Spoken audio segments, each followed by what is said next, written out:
तो आज की इस वीडियो में हम यूनिटरी फॉर्म ऑफ गवर्नमेंट या यूनिटरी स्टेट को डिफाइन करेंगे। उसके बाद हम इसके मेरिट यानी एडवांटेजेस देखेंगे। देन हम इसके डीमेरिट यानी डिसएडवांटेजेस देखेंगे। तो वीडियो एंड तक ज़रूर देखिएगा। अब सबसे पहले हम यूनिटरी की मीनिंग देखते हैं कि यूनिटरी का मतलब क्या है। अब यूनिटरी लफ्ज़ का मतलब है फॉर्मिंग अ सिंगल और यूनिफाई एंटिटी। सिंगल या यूनिफाई एंटिटी बनाने को हम यूनिटरी कहेंगे।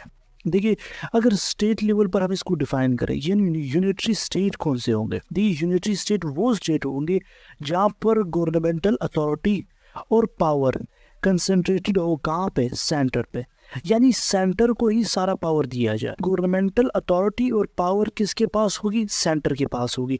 और वो सेंटर ही पूरे स्टेट को कंट्रोल करेगा। तो अगर किसी स्टेट में फॉर्म ऑफ गवर्नमेंट इस तरह है तो हम उसे क्या कहेंगे? Unitary state. अब यहाँ पर क्वेश्चन ये कि आखिरकार क्या यूनिटरी स्टेट में क्या डिवीजन पॉसिबल है? किसी लेवल पर डिवीजन पॉसिबल है? और अगर पॉसिबल है तो किस बेसिस पर? कि यूनिटरी स्टेट में भी आप कंट्री को या स्टेट को डिफरेंट लोकल एडमिनिस्ट्रेटिव बॉडी में या डिपार्टमेंट्स में डिवाइड कर सकते हो। बट आपने यहाँ एक और चीज समझनी है। यूनिटरी स्टेट में जो लोकल गवर्नमेंट हो या जो लोकल एडमिनिस्ट्रेटिव बॉडीज हो, उनके पास सिर्फ वही पावर होंगी जो सेंटर उन्हें दे। यानी जो सेंटर ने उन्हें दिया है जो पावर, सिर्फ उसी पावर को या उसी अथॉरिटी को वो एक्सरसाइज कर सकते हैं। लोकल गवर्नमेंट की कोई ऑटोनॉमी नहीं है। लोकल गवर्नमेंट की अपनी कोई ऑटोनॉमी नहीं है। जो पावर दिया है, जो अथॉरिटी दी गई है, यानी अपने से खुद उसकी ऑटोनॉमी नहीं है। मगर अगर फेडरेशन में हम देख ले, फेडरेशन में सेंटर और प्रोविंस दोनों ऑटोनमस होते हैं अपने स्फीयर में। बट इसके अपोजिट अगर हम फेडरेशन में देख ले, फेडरेशन में सेंटर और प्रोविंस दोनों अपने स्फीयर में अथॉरिटी एक्सरसाइज करते हैं। पर यहाँ पर अगर बेशक लोकल बॉडी बन जाए, लोकल बॉडी के पास ऑटोनॉमी नहीं हो, सिर्फ वो पावर होंगे जो सेंटर उसे दे। बट मेन पावर किसके पास है? सेंटर के पास। यानी सेंटर ही सारी स्टेट को कंट्रोल करेगा। अब इसके मेरिट्स भी होंगे, डीमेरिट। जिस तरह हर चीज के मेरिट्स और डीमेरिट्स होते हैं, इसके भी मेरिट्स भी होंगे, डीमेरिट्स भी होंगे। अब हम मेरिट्स पहले डिस्कस करेंगे, फिर डीमेरिट्स डिस्कस करेंगे, फिर ये भी डिस्कस करेंगे कि आखिरकार ये किस स्टेट के लिए बेहतर है, किस स्टेट के लिए बेहतर नहीं है। तो सबसे पहले हम मेरिट डिस्कस करते हैं कि एडवांटेजेस क्या है। अगर यूनिटरी स्टेट होगी तो उसकी क्या एडवांटेजेस होंगे? अगर पावर सेंटर के पास ही होगा, यानी सेंट्रल गवर्नमेंट के पास ही पावर होगा, तो उसके एडवांटेजेस क्या होंगे? अब सबसे पहला मेरिट है स्ट्रॉन्ग गवर्नमेंट। अब स्ट्रॉन्ग गवर्नमेंट से क्या मुराद? देखिए, हम डिस्कस कर चुके हैं कि अगर यूनिटरी स्टेट है, यूनिटरी स्टेट में पावर क्या होगा? सेंट्रलाइज होगा, पावर सेंटर के पास होगा। अगर पावर सेंटर के पास है तो सेंटर क्या करेगा? तो सेंटर उस पावर को यूज करेगा ताकि उस स्टेट का डिफेंस सबसे बेहतर हो, उस स्टेट की इंटरनल पीस को मेंटेन करेगा। और यूनिटरी में लॉ इन्फोर्समेंट भी इजी हो जाएगी। यानी यूनिटरी फॉर्म ऑफ गवर्नमेंट में, क्योंकि गवर्नमेंट स्ट्रांग है, सिंगल गवर्नमेंट है, सारी पावर उसी के पास है, तो जो लॉ इन्फोर्समेंट है वो इजी हो जाएगी उसके लिए, उसमें कोई ऑब्स्टिकल नहीं होंगे। तो ये था पहला मेरिट यानी पहला एडवांटेज। अब नेक्स्ट मेरिट क्या है? नेक्स्ट मेरिट है यूनिफॉर्मिटी ऑफ लॉ। यानी यूनिटरी स्टेट में लॉ जो होगी वो यूनिफॉर्म होगी थ्रू आउट द कंट्री। अब इसका मतलब क्या है? देखिए, यूनिटरी स्टेट में एक पार्लियामेंट होगा, एक पार्लियामेंट होने की वजह से वहां पर कैबिनेट क्या होगी? कैबिनेट भी एक होगी। और अगर एक पार्लियामेंट है तो जाहिर सी बात है वहां पर जो लॉ होगी सिर्फ वही पार्लियामेंट बना पाएगी। जब वो पार्लियामेंट लॉ बनाएगी और कोई और सेपरेट लेजिस्लेशन नहीं होगी वहां पर, तो उस स्टेट की लॉ क्या होगी? यूनिफॉर्म होगी, क्योंकि कोई सेपरेट लेजिस्लेशन नहीं है वहां पर। लेजिस्लेशन की जो पावर है वो सिर्फ सेंटर के पास है। इसकी वजह से वहां पर जो लॉ और पॉलिसी बनाई जाएगी वो यूनिफॉर्म होगी। इसको अगर हमें, तो ये है दूसरा मेरिट कि यूनिटरी स्टेट में लॉ जो होगी वो यूनिफॉर्म होगी। अब थर्ड मेरिट क्या है, यानी तीसरा मेरिट क्या है,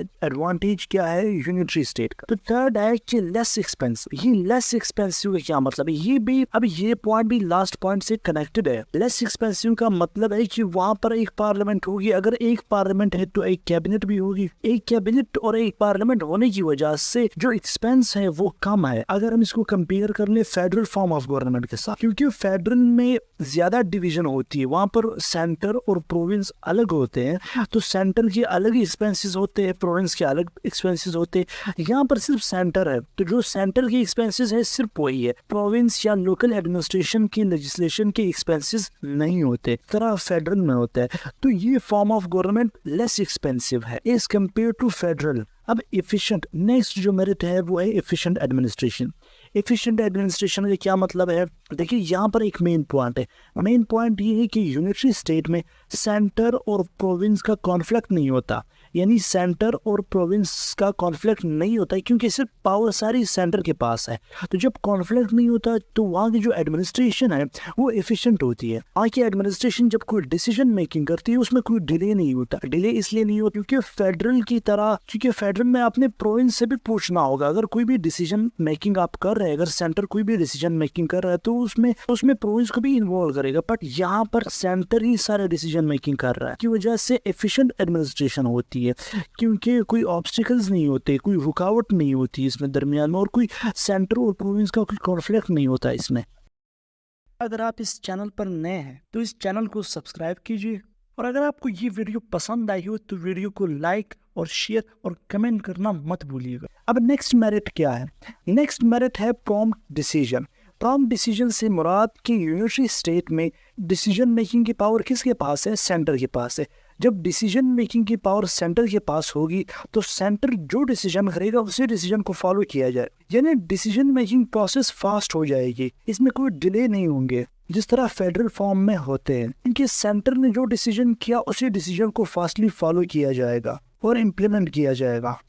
अब नेक्स्ट जो मेरिट है वो ये है कि जितने भी स्मॉल कंट्रीज है, जिसकी टेरिटरी स्मॉल हो, उसके लिए unitary form of government best है, क्योंकि वहाँ उस कंट्री में ज़्यादा डाइवर्सिटी नहीं होती, ज़्यादा डिफरेंसेस नहीं होते। तो अगर सेंट्रल गवर्नमेंट भी हो तो उसे इफेक्टिव कर सकती है उस कंट्री को। बट जिस स्टेट की टेरिटरी ज़्यादा लार्ज हो वहाँ पर डाइवर्सिटी भी होती, इसलिए लार्ज स्टेट के लिए most of the time unitary government best नहीं होती, बट स्मॉल स्टेट में ये मोस्ट इफेक्टिवली काम कर। अब नेक्स्ट मेरिट क्या है? नेक्स्ट मेरिट है कि नेशनल इंटीग्रेशन। देखिए इंटीग्रेशन का मतलब क्या है? इंटीग्रेशन का मतलब है कम्बिनेशन, कंबाइन करना।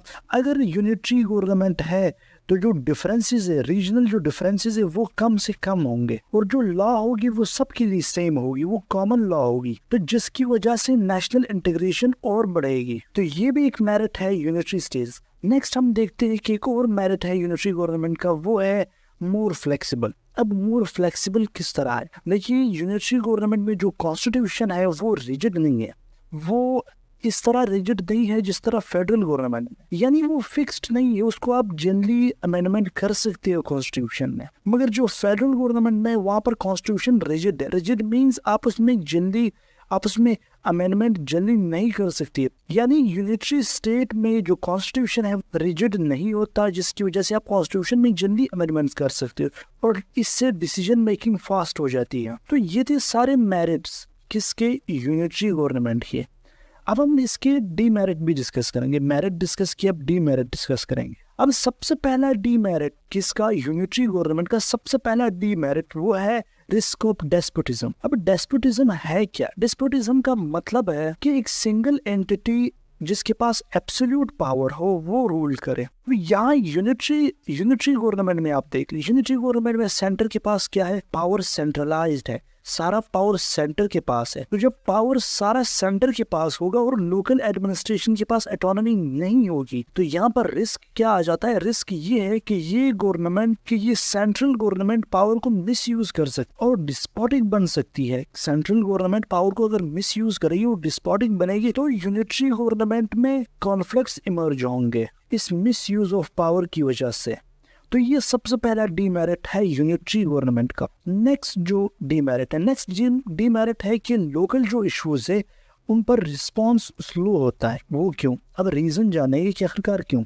देखिए पावर किसके पास है? पावर सेंटर के पास है, तो सेंटर से जो लोकल एरियाज है वो सेंटर से दूर हो, तो सेंटर से दूर होने की वजह से उनके इश्यूज और जो प्रॉब्लम्स है उनको जल्दी सॉल्व नहीं किया जाता, क्योंकि वो इशू सेंटर तक पहुंचने में फिर बाद में सेंटर उस पर कोई डिसीजन करेगी और डिसीजन के बाद फिर उस चीज पर एक्शन लिया जाएगा। तो इसमें ये प्रोसेस बड़ा स्लो होता है। ये रिस्पॉन्स का जो प्रोसेस है किसी भी लोकल इशू को, ये बड़ा स्लो होता है सेंट्रल गवर्नमेंट, तो जिसकी वजह से इश्यूज और बढ़ जाती। तो ये भी एक बहुत बड़ा डीमेरिट है किसका? यूनिटरी गवर्नमेंट का, कि यहाँ पर जो रिस्पांस है लोकल इश्यूज के लिए वो स्लो है। अब नेक्स्ट डीमेरिट जो कि इसी से रिलेटेड है, जो कि अभी हमने डिस्कस किया, इसी से रिलेटेड है, वो है lack of local autonomy. Lack of local autonomy यानी सेंट्रल गवर्नमेंट में देखिए पावर किसके पास है? पावर सेंटर के पास है। तो लोकल जो एडमिनिस्ट्रेशन है उसको ऑटोनॉमी नहीं दी जाती। तो जब ऑटोनॉमी नहीं दी जाती तो वो अपने डिसीजन मेकिंग में ऑटोनमस नहीं है। वो सेंटर का वेट करेंगे कि सेंटर जो डिसीजन लेगी उसी डिसीजन को इम्प्लीमेंट करवाया जाए, और ख़ुद उनके पास कोई ऑटोनॉमी नहीं होती। लोकल एडमिनिस्ट्रेशन के पास ऑटोनॉमी, जो पावर सेंटर ने उन्हें दिया है सिर्फ उसी पावर को वो एक्सरसाइज कर सकते हैं। हमने मेरिट में डिस्कस किया कि यूनिटरी जो गवर्नमेंट है वो सुटेबल है किसके लिए, स्मॉल टेरिटरीज के लिए। लार्ज टेरिटरीज के लिए याद रखें, या बिग स्टेट हो या लार्ज टेरिटरीज हो, जिस स्टेट के जिस कंट्री के, उसके लिए यूनिटरी गवर्नमेंट कभी भी सुटेबल नहीं होती। उसकी रीज़न क्या है? उसकी रीज़न ये है कि लार्ज स्टेट में अक्सर औकात, most of the time large state में अक्सर औकात डाइवर्सिटी ज़्यादा होती है। डाइवर्सिटी ज़्यादा होने की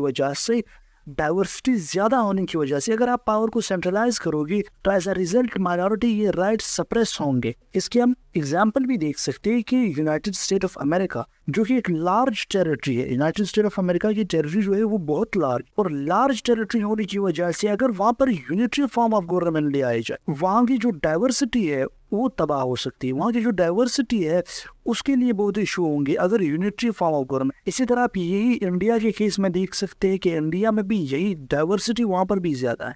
इवन आप पाकिस्तान के केस में देखिए, यहाँ पर भी डाइवर्सिटी ज़्यादा है। यहाँ पर भी अगर आप सेंट्रलाइज्ड गवर्नमेंट बनाओ तो इश्यूज और बढ़ेंगे, इश्यूज सॉल्व नहीं होंगे। तो